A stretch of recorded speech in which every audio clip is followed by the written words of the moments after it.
Video ini bertujuan untuk menjelaskan bagaimana seseorang mempertahankan keyakinannya menurut sudut pandang psikologi, meskipun dihadapkan dengan kenyataan yang bertentangan.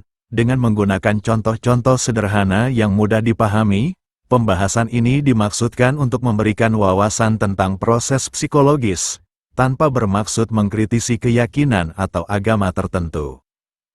Menurut ahli psikologi sosial Leon Festinger, yang pertama kali mengemukakan teori disonansi kognitif pada tahun 1957, disonansi kognitif terjadi ketika ada ketegangan yang muncul akibat inkonsistensi antara keyakinan, sikap, atau perilaku seseorang dengan informasi atau fakta yang bertentangan dengan keyakinannya tersebut. Dalam konteks ini, disonansi kognitif berkaitan erat dengan bagaimana seseorang mengelola konflik internal antara keyakinan mereka, apa yang mereka percayai atau yakini, dengan realitas atau fakta. Festinger menyatakan bahwa individu merasa tidak nyaman saat mengalami disonansi, dan untuk mengurangi ketidaknyamanan ini, mereka akan berusaha untuk menyelaraskan keyakinan dengan realita. Cara untuk mengurangi disonansi ini antara lain melalui 1.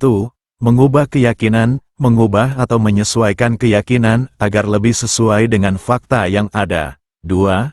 Mengabaikan atau menafikan fakta, mengabaikan atau mendistorsi fakta yang bertentangan dengan keyakinan untuk menjaga stabilitas mental. 3.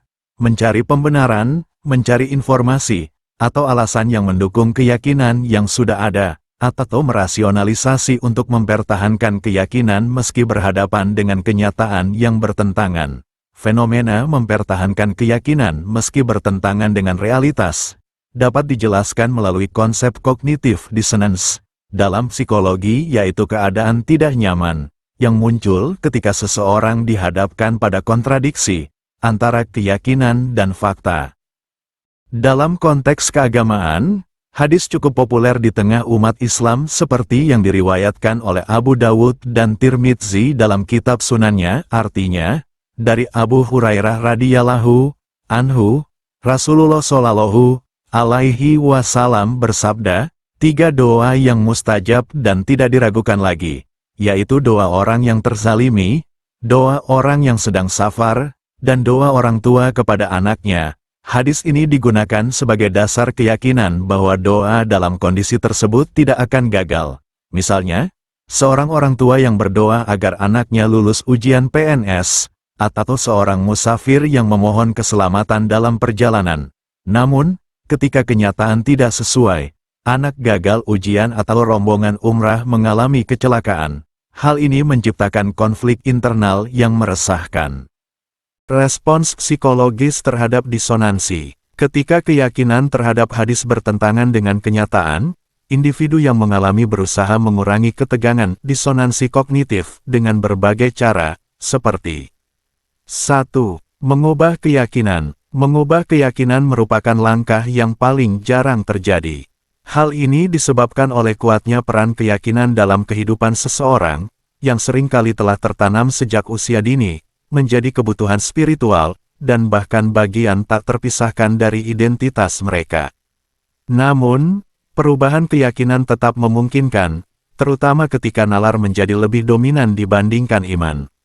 Dalam kondisi ini, nalar dapat membantu individu mengatasi ketidaknyamanan pikiran yang diakibatkan oleh fakta yang bertentangan dengan keyakinan. Perubahan keyakinan sering diawali oleh munculnya pertanyaan kritis yang meragukan landasan keimanan, misalnya, mungkin keyakinanku selama ini hanya hasil sugesti yang aku terima sejak kecil. Mungkin konsep ini sebenarnya hanya hasil budaya manusia, bukan berdasarkan wahyu ilahi. Ataukah mungkin ada realitas lain di luar kepercayaan yang selama ini kupegang?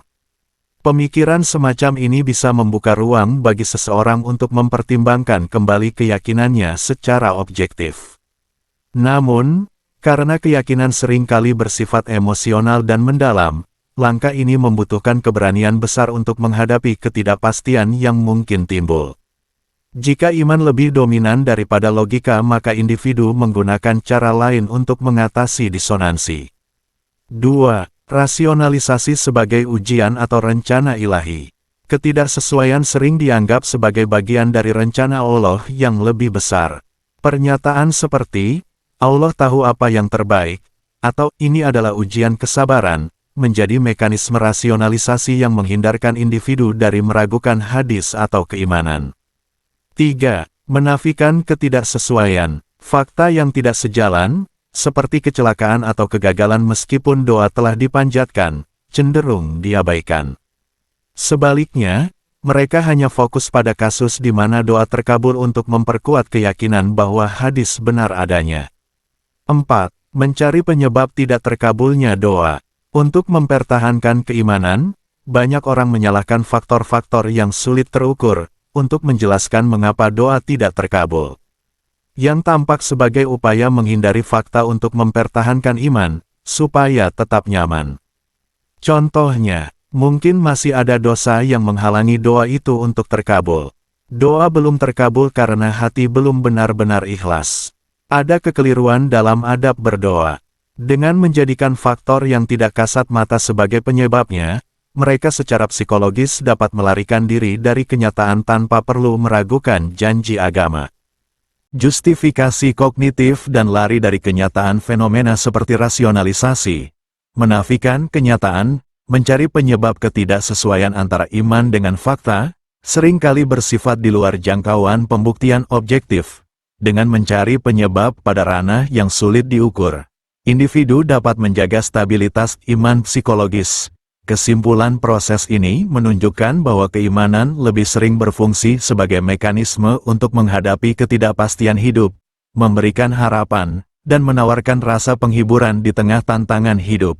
Meskipun ada bukti-bukti yang bertentangan, keimanan tetap dipertahankan karena fungsinya yang lebih bersifat emosional daripada rasional. Bagi individu skeptis, kontradiksi seperti ini bisa menjadi alasan untuk mengevaluasi atau meragukan kepercayaan. Namun, bagi orang beriman, ketidaksesuaian ini lebih cenderung dianggap sebagai ujian, rencana ilahi, atau hasil dari kekurangan manusia, sehingga keyakinan tetap terjaga meskipun tidak selalu sejalan dengan fakta objektif.